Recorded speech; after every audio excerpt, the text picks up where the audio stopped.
Hello everyone, म Rohit Nepali share मार्केटको IPO, FPO, rights र टेक्निकलाइजको भिडियो लिएर आउने क्रममा आज भने नेप्सेको डेली मार्केट र अबको नेप्सेको अवस्था कस्तो होला र आज नेप्सेमा माइक्रो फाइनेन्समा आज ग्रिन सिग्नल आएकै हो त भन्ने विविध विषयमा तपाईहरुलाई आज नेप्सेको डेली अपडेटको बारेमा जानकारी लिएर आएको छु। भिडियोलाई कस्तो लाग्छ लाइक, कमेन्ट, सब्स्क्राइब गर्नुहोला।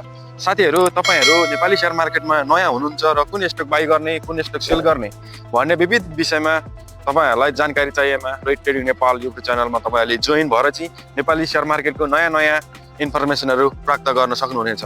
साथीहरु, आज साताको दोस्रो दिन आज नेपाली शेयर मार्केट नेप्सेमा कति अङ्कको कारोबार भयो त, मार्केटले कस्तो स्थिति जनायो भन्ने विविध विषयमा छोटो मिठो अपडेट लिएर आएको छु।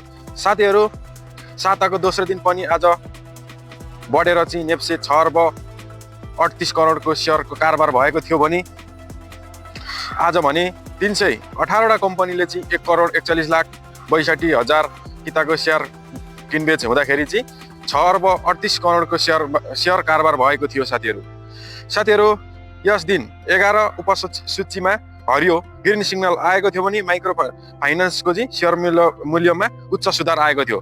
कति साथीहरुले चाहिँ माइक्रो फाइनेन्सहरुले चाहिँ तपाईहरुले सेक्टर बाइ गरेर राख्नु भएको थियो भने आज चाहिँ माइक्रो फाइनेन्समा चाहिँ निकै राम्रो 11 उपसूचीमा चाहिँ हरियो आएको थियो भने निकै राम्रो प्रफिट लिइसक्नु भएको छ आज साथीहरु। अब साथीहरु, आज यस दिन चाहिँ 11 उपसूचीमा चाहिँ हरियो आएको थियो भने माइक्रो फाइनेन्सको शेयर मूल्य उच्च सुधार आएको थियो भने माइक्रो फाइनेन्सको शेयर चाहिँ 1.04% ले मूल्य बढेको थियो आज। र आज बैंकिङ समूहमा चाहिँ 0.56% चाहिँ ब्याङ्क विकास बैंकको समूह चाहिँ 0.66% र फाइनेन्स समूह चाहिँ 0.3% ले र होटल तथा पर्यटन समूह चाहिँ 0.1% ले मूल्य बढेको थियो। साथीहरु, आज सबैभन्दा धेरै सास ऊर्जा निकै चर्चामा रहेको कम्पनी रहेको थियो। सास ऊर्जा कम्पनीको शेयर चाहिँ कारोबार भएको थियो भने आज सबैभन्दा धेरै सास ऊर्जाको कम्पनीको शेयर चाहिँ आज कारोबार भएको थियो भने आज यस कम्पनीको चाहिँ 36 करोड 53 लाख रुपैयाँ बराबरको चाहिँ शेयर कारोबार भएको थियो। साथीहरु, सानीमा माई हाइड्रो पावर कम्पनीको चाहिँ 31 करोड 47 लाख रुपैयाँ बराबरको चाहिँ शेयर कारोबार भएको थियो। साथीहरु, आज सबैभन्दा धेरै राप्ती हाइड्रो पावरका लगानीकर्ताले चाहिँ कमाएका छन् भने आज यस कम्पनीका लगानीकर्ताले चाहिँ 9.97% ले चाहिँ कमाएका छन्।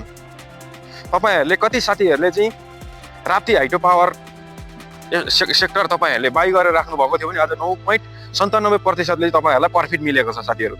अब साथीहरु, अर्को धौलागिरी लघु वित्तीयका संस्थाका लगानीकर्ताले चाहिँ 9.80% का दरले कमाएका छन्। अब तपाईहरुले चाहिँ धौलागिरी लघु वित्त चाहिँ कति साथीहरुले सेक्टरलाई बाइ गरेर राख्नु भएको थियो भने तपाईहरुले 9.80% चाहिँ तपाईहरुले प्रफिट लिन सक्नुभयो। र बजारमा निकै चर्चामा आएको बिन नेपाल लघु वित्त लगानीकर्ताले चाहिँ 9.16% का दरले कमाउनु भएको थियो भने अब सिन्धु विकास बैंकका लगानीकर्ताले चाहिँ 7% का दरले कमाउनु भएको छ।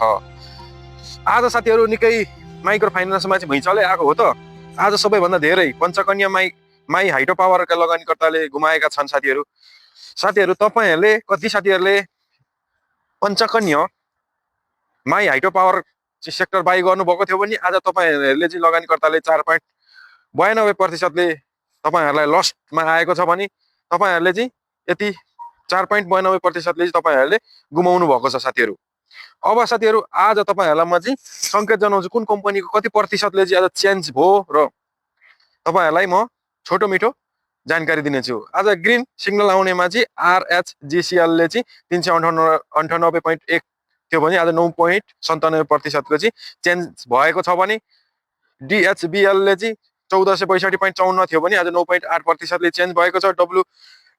WNBL ले चाहिँ 2111.15 मा 9.16 ले चेन्ज भएको छ। अर्को SINDU ले चाहिँ 818.49 थियो भने 7.81 ले चेन्ज भएको छ। र SAPDBL ले चाहिँ 1154.33 मा कारोबार भइरहेको थियो आज भने 7.21% ले चेन्ज भएको छ साथीहरु। अब अर्को एनआइसी एसिया एनआइसी ले चाहिँ 11.40 थियोमा कारोबार भएको थियो, 6.79 ले चाहिँ चेन्ज भएको छ। साथीहरू अर्को युएनबिएलले चाहिँ 2100 मा कारोबार भएको थियो, 5.3% चाहिँ आज चेन्ज भएको छ। आज साथीहरू धेरै सबैभन्दा धेरै चाहिँ माइक्रो फाइनान्सका साथीहरूले चाहिँ आज मार्केटबाट प्रफिट लिइसक्नु भएको छ। र तपाईँहरूले कति साथीहरूले चाहिँ माइक्रो फाइनान्समा चाहिँ तपाईँहरूले कति साथीहरूले बाई गरेर सेक्टर राख्नु भएको थियो भने तपाईँहरूले आज धेरै प्रफिट आइसकेको छ साथीहरू।